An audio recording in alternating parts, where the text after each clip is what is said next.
Hey everyone, this is Ankita and I welcome you all my channel. So finally I am here with a today FCI 3 exam analysis video. और आज का जो 14 जनवरी का exam था उसका first shift complete हो चुका है।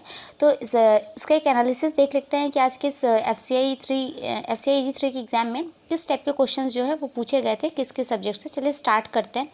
रीजनिंग में पेयर बेस्ड क्वेश्चंस था, ब्लड रिलेशन के क्वेश्चंस थे, ऑड वन आउट के थे, इनइक्वालिटी के थे, जो कि लगभग सभी से बन गए होंगे, बहुत ज़्यादा टफ नहीं होता इनइक्वालिटी। अल्फ़ा न्यूमेरिक सीरीज से क्वेश्चंस था। पज़ल से टोटल 15 क्वेश्चंस थे, जिसमें एक सर्टन पज़ल था, मंथ और डे बेस्ड था, और एक सर्कुलर बेस्ड पज़ल था। टोटल पज़ल 3 थे, लेकिन क्वेश्चंस टोटल पज़ल से 15 थे। ठीक है, ओवरऑल रीजनिंग जो है वो इजी टू मॉडरेट ही था, बहुत ज़्यादा टफ नहीं था। बात कर लेते हैं इंग्लिश की। तो इंग्लिश जो है वो आरसी था, एक स्टोरी बेस्ड था। उसमें 7 से 8 क्वेश्चंस पूछे गए थे, और उसमें एक वोकैब आया था जो कि इसका सिनोनिम था, प्लान का सिनोनिम पूछा था उसमें। और आरसी में ही आपके फिलर के भी क्वेश्चंस देखने को मिले थे, प्लस आपके एरर डिटेक्शन के भी क्वेश्चंस थे। उसमें 3 से 4 क्वेश्चंस था। मिस स्पेल्ड वर्ड भी आए थे। सिंगल फिलर के क्वेश्चन आपको अलग से देखने को मिले। वर्ड यूसेज भी आए थे। ठीक है, वर्ड यूसेज इन दोनों का पूछा गया था।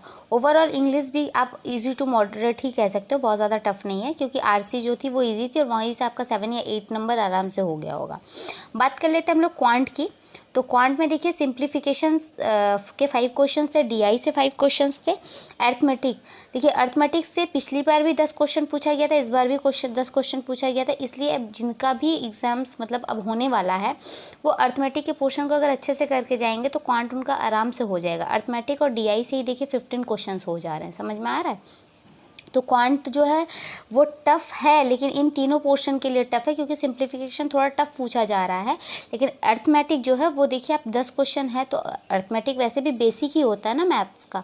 तो आप अगर अर्थमेटिक अच्छे से कर लेते हो तो आपका कम से कम 12 या 15 नंबर आराम से आ सकते हैं। बात कर लेते हैं जीएस का। तो जो जीएस का लेवल था वो इस बार मॉडरेट टू टफ़ कह सकते हैं, क्योंकि इस बार लेवल इन्होंने हाई कर दिया इसका। चलिए इसमें क्वेश्चंस देख लेते हैं। पीएम ऑफ नेपाल से क्वेश्चन था। टीडीएस का फुल फॉर्म था, मतलब डी वहाँ पे कहाँ पे स्टैंड करता है। महात्मा गांधी के मदर नेम था, पूछा गया था। इब्न बतूता किस स्टेट से बिलोंग करते हैं। ये क्वेश्चन मुझे थोड़ा डाउट हो रहा है, बट आप लोग अगर एक बार करेक्ट कीजिएगा मुझे कि एग्जैक्टली यही क्वेश्चन था या कुछ और था। दीन इलाही से क्वेश्चन था। पनीर मेकिंग प्रोसेस क्या होता है, इससे था। 23 दिसंबर को किसका बर्थ एनिवर्सरी जो है वो सेलिब्रेट करते हैं, उससे क्वेश्चन था। प्रॉपर्टी अन ब्रिटिश के बुक का राइटर कौन है, इससे क्वेश्चन था। हिंदी साहित्य अकेडमी प्राइज़ जो हिंदी साहित्य में मतलब किसको प्राइज़ अकेडमी मिला है, हिंदी में साहित्य अकेडमी का प्राइज़ जो है वो किसको मिला है। चिकन पॉक्स जो है वो किससे होता है। और एडीबी बैंक का स्थापना कब हुआ था, इससे क्वेश्चन था। रामाप्पा टेम्पल से क्वेश्चन थे। ओवरऑल जीके का ही लेवल जो है, मतलब जीएस का लेवल जो है वही मॉडरेट टू हाई टफ कह सकते हैं। बट रीजनिंग, इंग्लिश और क्वांट जो है वो इजी टू मॉडरेट ही है, करने लायक था। और जिनका भी एग्ज़ाम है वो जीएस को अब थोड़ा सा अच्छे लेवल का प्रिपरेशन करके जाइएगा, क्योंकि अब इन्होंने जीएस के लेवल को जो है वो मतलब टफ़ करना स्टार्ट कर दिया है। तो अगर आपको ये वीडियो पसंद आया हो तो प्लीज़ चैनल को सब्सक्राइब कीजिएगा और अपने फ्रेंड्स में शेयर कीजिएगा।